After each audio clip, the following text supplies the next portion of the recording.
Monsieur Attal, monsieur le Premier ministre, êtes-vous un démocrate? Si oui, vous soumettrez-vous au vote de confiance de l'Assemblée nationale. Et nous verrons là qui est dans l'opposition. Vous avez d'ores et déjà annoncé une motion de censure. De la majorité. Peut-être que les lepénistes, soulignant l'ouverture de M. Attal à leurs idées, s'abstiendront ou soutiendront. Nous verrons. Mais nous, dans le cas où il ne le ferait pas, dans le cas où il piétinerait en effet notre démocratie parlementaire, nous, France Insoumise, nous déposerons, c'est vrai, une motion de censure pour faire vivre la démocratie et le droit du Parlement. Alors, que le macronisme achève sa mue avec l'arrivée de Gabriel Attal en une droite conservatrice. D'ailleurs, le bilan de Gabriel Attal, rue de Grenelle, est le bilan d'un ministre de droite très traditionnel.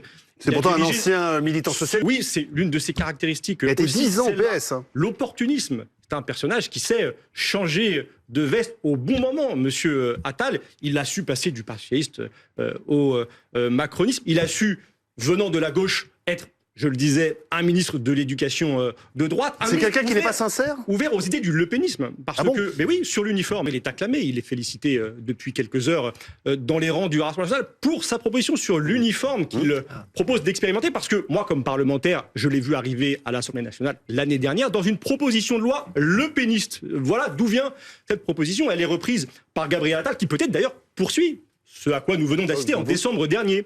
Une convergence de fond entre le péniste et macroniste avec la loi immigration qui a été votée. Donc c'est un homme de droite réactionnaire qui rentre à Matignon. Conservatrice pour l'instant. Peut-être qu'il ira plus loin dans la mue du macronisme et dans son ouverture aux idées lepénistes. En tout cas, c'est un péril, je crois. Péril. Oui, c'est un péril. La question de la lutte contre l'homophobie est un sujet éminemment politique. Elles ont augmenté les agressions homophobes de 30% depuis l'arrivée d'Emmanuel Macron au pouvoir. Donc moi, je jugerai le Premier ministre aux actions, aux plans qu'il engagera. Il y a une homophobie dans le pays.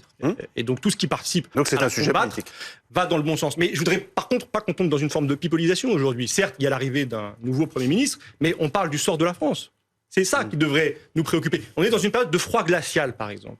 Gabriel Attal n'a pas eu un mot sur cette situation qui est celle de la mise en danger de dizaines de milliers de personnes SDF, mais pour des Français qui ont vu les prix de l'électricité flamber de 26% l'année dernière, qui vont augmenter de 10% au mois de février, qui s'interrogent, qui vivent dans le froid aujourd'hui, rien, pas un mot.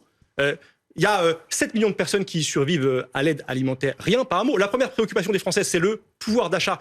Gabriel Attal n'a pas prononcé une seule fois le mot salaire, augmentation des salaires. Attendez son discours à l'Assemblée nationale. Mais on verra d'ailleurs s'il le prononce, puisque c'est la question du vote de confiance. Mais ce que je veux dire, c'est que le sujet d'aujourd'hui, c'est quelle politique pour la France, et ça ne peut pas être réduit aux commentaires d'un homme aussi brillant, à entendre certains, qu'il apparaît aujourd'hui surtout déconnecté des préoccupations du quotidien.